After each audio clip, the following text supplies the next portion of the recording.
many workers and many institutions which represent them, like social democratic parties or trade unions, do fear automation and robotisation.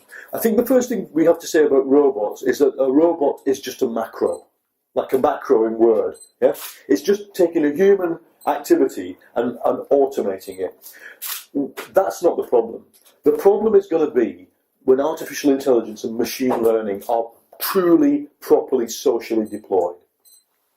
The example that's used in the industry is the orchard. It's more than 2,000 years old as a technology, the apple growing orchard, where you put trees in a line and you graft one tree to another, apple growing orchard. Okay? You can't automate it. You could, from about 1970, you could automate the payments of the people who work there. But say in the last 10 years, we could begin to automate it. You could have little drones using GPS to find an apple, sense if it's ripe, pick it, fly it away. You could begin to do that. And it's an incredibly time-consuming labour. Who wants to work in an orchard? You know, unless you own it and it's a beautiful summer's day in Italy. But no. When we saw what DeepMind did, the AlphaGo, Lee Sedol versus AlphaGo, the second match, Move 35, whatever it is. When we saw that, we realised what AI will eventually do. Because the AI which beat Lee Sedol said, what is the move a human will not make? Now, if you apply this to the orchard, what will eventually happen is that humans will go, look at this, here's an apple. We produce 84 billion tons of these a year, million tons a year. How do you produce these apples? And it will not begin from the orchard or the grafting stock or the straight line. It will simply say, well, what's in it? And why do you need it? Just tell me a bit more. And the artificial intelligence will think of something we cannot think of. At which point, agricultural labour will cease to matter. So we are in a century of possibility where we haven't really, when we see these robots, I almost wish the robots didn't exist because they're distracting us from the real progress that is about to take place.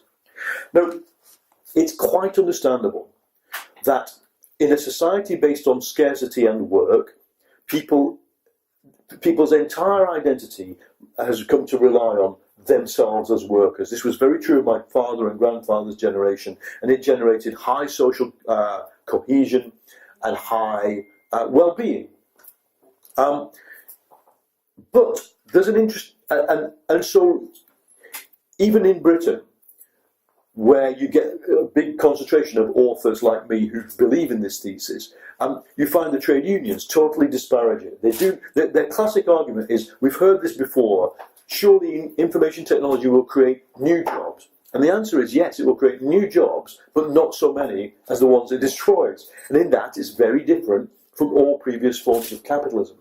All previous forms of capitalism needed the worker to consume. But the dysfunctional info capitalism doesn't need the worker so much. It just needs asset price inflation. All it needs, if you go to the River Thames, half a mile away, you will see all along it brand new apartments which nobody lives in. These are built speculatively, and every year they go up in price to an extent that the person who owns them, even if they had worked in a very high-skilled job, could not have made that amount of money. And some years they go down, but every year they lay completely empty. Now this is rent-seeking capitalism. And it should be the clue to the worker that their future is going to be as the janitor in this apartment block. But the next thing is this. Because of the levels of automation we already have, a lot of jobs really don't need to exist. In the sense that a lot of people, certainly in Western societies, I know Japan has a very different ethic in terms of work, but in Western societies, a lot of people find things to do at work to fill the work time once they've completed their targets. I think it's entirely possible to push the working day, even with the levels of low levels of automation we have right now. We could easily get by with 6 hours a day. This is what the Swedish government has begun to try and do. But people are wedded to work as an ethic because it's a highly sociable place for many people, and it's fulfilling, etc. But at the edges, when you speak to people whose job it is to be the janitor, like at the extremes, this is what happens. They arrive at work, they send a text message, I am here. They clean, but nobody inspects the work. Nobody manages them. They never speak to another person apart from if they bump into another cleaner deep in the bowels of the earth. The end of the half day, which they are given, they go and they send another text message to the manager. The manager then can say to his manager or her manager, 4 hours of cleaning work were done. And that goes into a system. Nobody checks. Nobody cares, actually. So the bullshit jobs phenomenon is not just about, the classic barista thing. It's the fact that all along the line, people are not checking what the outcome of the work is. This should be a sign to us that work will be, within a century, largely over. And I just think that what I want to try and you will find this when you speak to the other authors, the biggest challenge we face is convincing people that there is a life beyond work and that there is a human-centeredness that is not about paid work. However, if you go, we in the trade union movement, we like to call ourselves, we are the people who gave you the weekend. Okay? Now, what do people do at the weekend? They work, but it's not work. They work really hard. They go to the gym and they push the hardest on the weekend, or they play football in the park, and then they make things. They have hobbies. They do painting. They in their leisure time, people are actually doing fulfilling, non-alienated work, but they can't see it as that. They collude in the same way as capitalism colludes to say that everything done outside the market is socially worthless. It's like a hobby.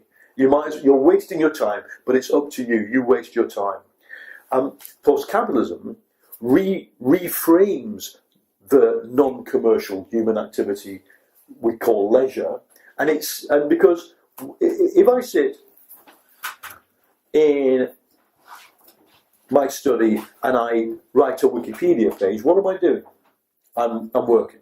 If I then go and work for a media company and I write a story, I'm working. It's the same rough activity. I'm checking facts and I'm creating a presentable narrative. One is seen as work, one is seen as a hobby. But it isn't a hobby, it's just collaborative, non-remunerated work. And we need to, one of the core transition paths of post-capitalism is to move human activity from the market and the state into this era of collaborative work on non-owned products. So that's the big cultural challenge. And how we do it is you have to demonstrate that there is a value in non-work. I agree that the bullshit jobs are a sign that the productivities are too high, one could say. But if going back to Marx, that the higher productivity creates relative surplus population. Yeah. And then that increases the competition among workers, and that kind of sort of drives the wages down. Yeah. Or the real subsumption of labor, the increase in the technology and the information technology could sort of increase the domination and control over the workers. So how do you think that these technologies can be more emancipative? Like, for example, apple picking is easier with workers, like immigrants. They work for. Well, the great example here is that 20 years ago we had 4,000 installed automated car washers and no hand car washers. Nobody would work and wash a car by hand. You did it yourself in a petrol station. Now the industry of automated car wash has collapsed. Only 1,000 still exist, and 20,000 hand car washes, all done by migrant workers, many of them who are illegal migrants. So this is not a sign of an advanced and progressive capitalism. It's a capitalism eating itself by creating these. Now, the other part of the bullshit these precarious jobs, the other part of the precarious job, the thesis has to be understood, and it's not something that I originated. It comes out of the Italian autonomous tradition of understanding modern capitalism as what Mario Tronti called a social factory. That is, it's in my dad's era, exploitation takes place largely in the factory. The profit is generated in the factory. For sure, the mortgage company who lends him the money to buy the house and the car make money, but today it's reversed. The operating profit of an average normal corporate is something like 10 to 12%. The operating profit of a credit card is 30%, 50%. It's payday lender 1,000%. Then look at the push of commercial priorities into everyday life. So we now have friendship work. People are monetizing their very normal, their sort of basic activities. So the reason we need so many people employed in basic precarious jobs is because with a precarious job you can have a cell phone and you can have a credit card, a bank account. And these are the two key ways through which actually financialized capital extracts the surplus. It's not so much anymore through work itself, although work can be highly profitable for the capitalist. It is, once you've got these two things, these institutions, the cell phone and the credit card, you can be financially exploited. And financial exploitation is incredible. It's the powerhouse of modern capitalism. So nobody passed a law saying we must create millions of pointless jobs. But it's quite interesting the way that capitalist ideologues continually celebrate it. So even this week we had Trump tweeting, we produced 300,000 new jobs. Nobody cares the quality, nobody cares about the hours of work, nobody seems to care about the wages. In fact, what they care about is that the wages are as low as possible. But as long as they keep creating new jobs, this is almost like the new Soviet target, for Trumpian capitalism. So, one of the good things about where we've been resisting neoliberalism, so France is the last bastion of resistance to neoliberalism, is that there is high unemployment. Now, it's not good that there's high unemployment, but the reason there's high unemployment is because people will not take bullshit jobs. They will not work in as a barrister for $5 an hour. They'll just say no. And I think more and more people should say no, but to the extent they don't, we also have to, when we're focusing our progressive politics onto people, we have to understand that precarious work is very likely permanent until the end of capitalism. So some people will be precarious workers, and we need to give them things that we can offer, not just keep saying, well, this work that you do is no good, it's valueless, don't do it. We maybe come to this about how the left has to organise and mobilise non-skilled workers who don't primarily identify through the workplace, who don't give a shit who they work for, in many cases don't even know who they work for. Many journalists in my profession, you pick up the phone and you say, Paul Mason, BBC. That's almost, it's like a DNA, Paul Mason, BBC, Jim X, Reuters. The cleaner does not pick up the phone going, hello, Miss Smith from the Acme Cleaning Company. They don't care.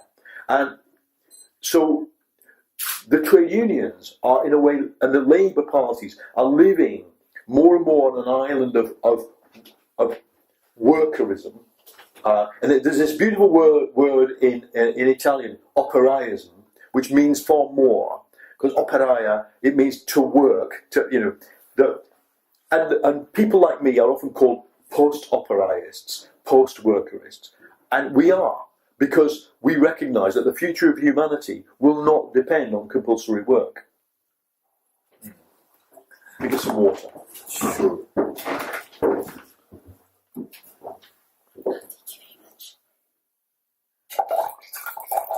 Do you want a bit more? I'm fine, thank you.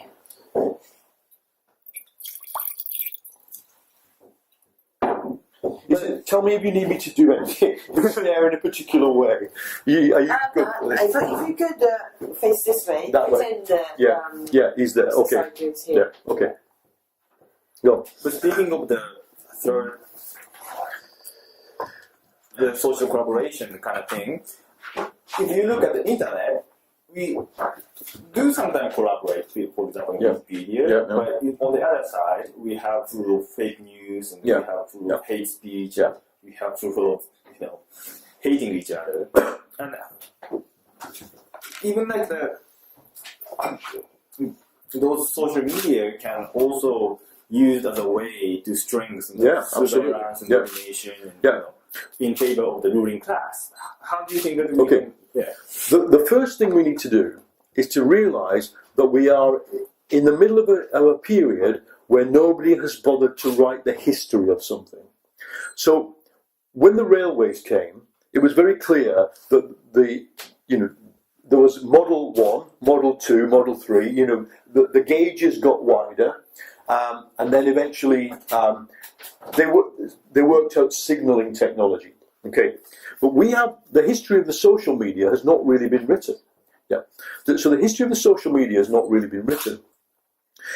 It only really starts in 2007, 2008, Facebook and beyond, and yet nobody has written the actual history of it. Even a corporate history of Facebook would be very sketchy because there's so much business secrecy. But in terms of the social history of the internet, we don't really have it. You know that I wrote a book called Why It's Kicking Off Everywhere, in which I said, look, the one thing we do know is that social media makes all propaganda flammable. That is, if somebody says the king of country X is a great guy and he is the most greatest snooker player in the world, whatever, some complete lie like you get out of a dictatorship, people could easily show that this is not the case. But since then, I think elites worked out ways to deal with that problem. And in a play I wrote and performed in last year called in 2017, called Why It's Kicking Off Everywhere, which was performed here in London, I tried to update that thesis by giving a brief history. And the brief history goes like this. The first thing they try is propaganda, but it doesn't work. The next thing they try is repression. So they try and shut down, President Erdogan in Turkey repeatedly shuts down Facebook or the whole internet. He sends people into ISPs and switches off key capabilities, but that doesn't work. The third thing they did was more effective, and that is the creation of, we call it the internet bubble. So the bubble of reality. So the evangelical Christians in America can live in a reality where there is no challenge to their ideas, and likewise people who oppose them never have to argue with. In fact, what happens is that they just insult each other. So you get the bubble, but the bubble doesn't create consent. The bubble just creates two bubbles, and therefore I think the final phase, or the latest phase, of the elites' attempts to suppress the democratic power of social media has been to flood it with bullshit. So flood it with hatred, flood it with fake news, flood it so badly with insults and lies that it becomes unusable. Now, actually, this was an early tactic used by Russia, even before social media. When there were only bulletin boards, the Russian trolls used to operate from troll farms on bulletin boards. And what they did was to flood it with insults and lies. And so we're seeing a globalization and industrialization of the insults and lies, and it works much better than repression, much better than the bubble. But we, who in democratic civil society, have to be able to come up with answers to that. Now, I think what we're seeing now is, for the first time, states are now moving against the strategy of insults and lies. I think so. We're beginning to see states enact laws that say you cannot, flood, the British Brexit referendum with a load of fake identities and fake stories. And I think we're also seeing states fight back. So we're seeing soft power, we're seeing intelligence services do the same back into these dictatorial regimes. But I think for us, for the civil society, that's not enough. We need to be able to evolve tactics and strategies that can deal with the insults and lies. One of them, I think, is to move to other platforms. I think we'll see in the next 10 years, some of the main platforms we've seen social media develop on may disappear. I will not be sorry to see them disappear. So you mean like the GAFA has already concentrated so much that we will... I think that it was very wise of Facebook to buy Instagram and WhatsApp, but it doesn't. Most young people have already migrated away from Facebook to Instagram and WhatsApp, and WhatsApp, in many ways, has great dangers, as we saw in the Brazilian election. It's become an underground way of automating the spreading of lies. WhatsApp works perfectly for the bubble strategy, because you get a WhatsApp bubble where the lies are repeated, and then what happens, both in India and in Brazil, you get the phenomenon of doxing or harassment, which comes via WhatsApp into the real world of socially progressive activists. Rape threats, identifications come from WhatsApp, but not from a public social media. Now, at a certain point, if that breaks into a developed world, Western society, I would expect the regulators then to move against WhatsApp, because it's clearly being utilised by some bad actors. But the point is, Facebook owns WhatsApp and it owns Instagram. In a normal capitalism, we spoke earlier, a normal capitalism would not tolerate the levels of monopolization. And I think we're going to see at some point, and I want overtly ask for the breakup of these monopolies vertically and horizontally, in the sense that if you own a Facebook-like product, you should not also own a WhatsApp and an Instagram-like product. At the same time, there should be 10 Facebooks, 10 Instagrams, 10 WhatsApps. You can have when we go to the ATM, we don't go to our own bank's ATM. We go to an ATM and withdraw from a bank which sits on the system. Likewise, you could create a front end that it always looks like Facebook, but there could be 10 competitor companies supplying Facebook-like products into that thing. One could say, we will remove all your advertising. Another could say, we never allow political manipulation. But the most important commodity, I think, in the next 10 years is going to be one that is quite obvious, but it's so devastating. It is no more anonymity, no more anonymous actors on the internet. I think if the internet is a civil society, sure, out here in Britain we have a civil society in which you can put a hood over your head or place a mask over your face and be anonymous. Okay, but you can't vote with a mask over your face. You can't be anonymous in a democracy. And I think if the internet is to become a true society, we will have to eradicate anonymity. And what I mean by that is that certainly Twitter, will be forced to eradicate all the anonymous accounts. Facebook has no anonymous accounts. It's just a problem. It has anonymous players in the background who are buying political influence without revealing their... So I think one of the ways that we will win an economic battle against dysfunctional info capitalism is by posing increasingly the solution at the level of human rights. We have a right to data symmetry. We have a right to know when an algorithm is acting upon us. And if an anonymous person is transacting with us, we have a right to know who they are, or they don't have a right to be on the transactional platform. And I think that's going to be one of the key battles of the first phases of... And I link this overtly to the project of post-capitalism, because for me, maybe we should talk about solutions at some point, a more holistic answer. But for me, the answer to all of this is to limit the power of the big tech monopolies to set the terms on which the technology is developed. So you're not saying that the development of information technology would automatically lead to the